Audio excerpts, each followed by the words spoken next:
Olá, graça e a paz da parte de Deus, nosso Pai, da parte de nosso Senhor Jesus Cristo, seja com você. Você já ouviu falar na palavra metanoia, né? E o texto de Marcos, capítulo 1, versículo 15, diz assim: olha, o reino de Deus está próximo, arrependam-se e creiam nas boas novas. Creiam nas boas novas. Jesus chama seus talmidins para o reino de Deus. Seguir Jesus não é tanto uma realidade assim que diz respeito à vida após a morte. Também, mas não é só isso. Implica principalmente a maneira de como vivemos aqui e agora. É por isso que Jesus diz que todos os talmidim precisam arrepender-se, né? De modo geral, pensa-se que arrependimento é uma tristeza profunda em razão de alguma coisa que fizemos, mas não gostaríamos de ter feito, tá? Se eu pudesse voltar no tempo, não faria o que eu fiz, né? É o que imaginamos que diz as pessoas arrependidas. Entretanto, a palavra arrependimento usada por Jesus foi metanoia. Metanoia é a junção de duas palavras gregas. Meta, que significa além, ou o que vai estar além, e nous, que pode significar tanto mente quanto pensamento. A melhor tradução que eu vi para metanoia foi expansão de consciência. Nesse sentido, arrepender-se significa pensar diferente, adquirir uma nova compreensão da realidade, não é? Expandir a mente. O arrependimento, portanto, não é um pesar, uma tristeza, assim um lamento a respeito de algo feito no passado. Quando Jesus diz que você precisa se arrepender, quer dizer o seguinte: agora que o reino chegou a você e você está sujeito ao reinado de Deus, você precisa pensar diferente, você precisa aprender a pensar de uma maneira completamente nova. No interessante livro A Conspiração Divina, de Dallas Willard, ele compara a notícia da chegada do reino de Deus à notícia da chegada da energia elétrica a uma propriedade rural. No tempo em que não havia luz elétrica, o fazendeiro enterrava os alimentos e os cobria com sal para que fosse preservado. Vivia à luz de lampião e cozinhava em fogão a lenha. Mas certo dia recebe a visita de alguém que lhe anuncia: amigo, a luz elétrica chegou, não é? Está acessível logo ali na estrada principal da fazenda. A nova realidade exige do fazendeiro não apenas aprender a pensar de maneira completamente diferente, mas também, sobretudo, viver de uma maneira inteiramente nova. É isso que Jesus está dizendo. O reino de Deus chegou. Você não pode continuar vivendo do mesmo jeito, como se o rei não estivesse presente e o reinado de Deus não estivesse sendo oferecido e estabelecido.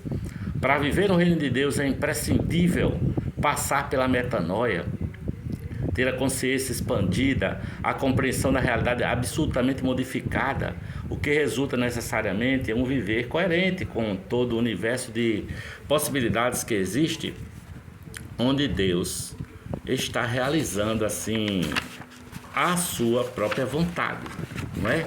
É preciso que haja essa metanoia, essa mudança de pensamento, a cabeça do talmidim, né? Mateus capítulo 28, dos versos 18 a 20, diz assim: foi-me dada toda a autoridade nos céus e na terra, portanto, vão e façam discípulos de todas as nações, batizando-as em nome do Pai, do Filho e do Espírito Santo, ensinando-os a obedecer tudo o que eu lhes ordenei, e eu estarei sempre com vocês até o fim dos tempos. Jesus não fala apenas como um rabino de sua época. Ele não reivindica para si uma autoridade religiosa, sabe? Também não reivindica uma autoridade restrita a um grupo étnico, os judeus. Jesus se pronuncia reivindicando para si toda a autoridade nos céus e na terra, não somente hoje, mas por todo o tempo. Em outras palavras, Jesus fala como dono do mundo. Jesus já anunciou o reino de Deus e apresentou a si mesmo como rei legítimo e verdadeiro desse reino. Também já convocou seus talmidins a se comprometerem com a plenitude da vontade de Deus sendo feita na terra, assim como ela é feita no céu. Agora, ao proclamar que toda a autoridade nos céus e na terra está em suas mãos, Ele envia seus talmidim ao mundo para anunciar essa notícia e ensinar todas as pessoas a viverem conforme a sua vontade.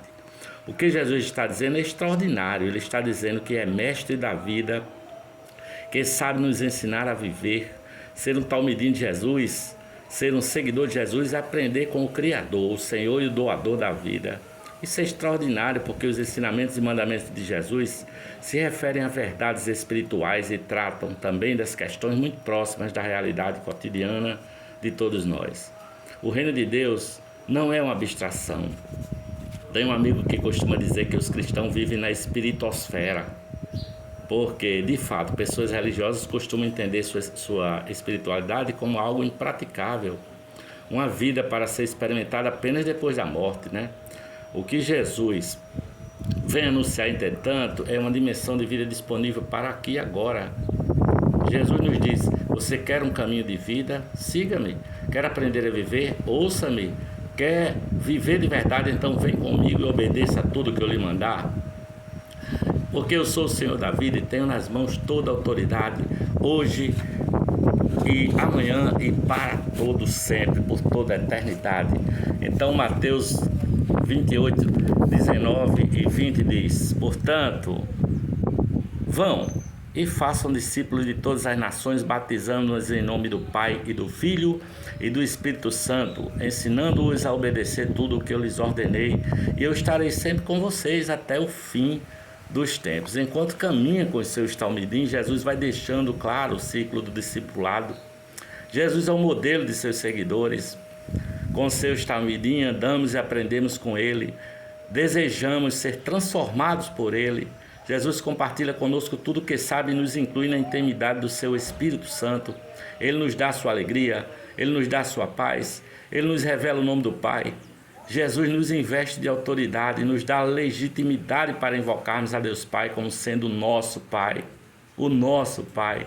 Nesse processo de andar e aprender com Jesus, vamos nos tornando uma expressão dele mesmo no mundo. Jesus aos poucos vai se multiplicando através de nós. A intenção dele é que nós também nos multipliquemos à medida que as pessoas comecem a se aproximar de nós. Na verdade, se aproximam de Deus, especialmente de seu Filho Jesus. Eis o ciclo do discipulado. A grande questão é que fazer discípulos não é somente ensinar as coisas que Jesus ensinou, ordenou. Fazer discípulo de Jesus é ensinar a guardar as coisas que Jesus ordenou. Fazer discípulo é mais que transferir conhecimento, informação ou alguma teoria teológica ou filosófica. Fazer discípulo é muito mais que ensinar doutrinas ou crenças. Fazer discípulo é ensinar a viver como Jesus viveu e nos ensinou a viver, sabe? Você pode ler livros, apostilhas, seminários, não é? Participar de congressos, conferências, palestras, sermões, não é? Vídeo de YouTube, são ferramentas úteis, mas precisamos muito mais do que isso para fazer discípulos de Cristo. Precisamos de relacionamento.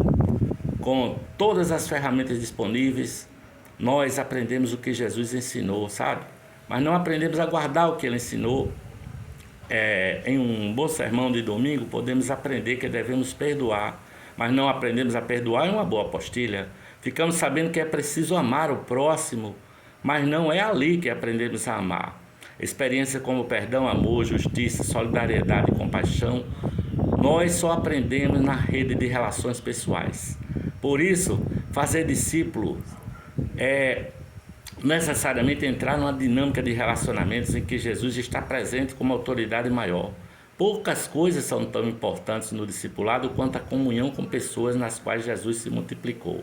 Os talmidim de Jesus vivem juntos, aprendendo e ensinando uns aos outros, multiplicando Jesus em todos os ambientes onde estão presentes e em todas as relações do seu círculo de influências. Tá? Se você não é inscrito aqui no canal, se inscreva no canal, ative o sininho. Nós estamos passeando pelo Talmidinho, passo a passo de Jesus, livro de Ed René Kivitz. Beijo no seu coração e que a paz de Deus e a graça de Jesus, o bom perfume de Cristo fique com você, hoje e para todo sempre.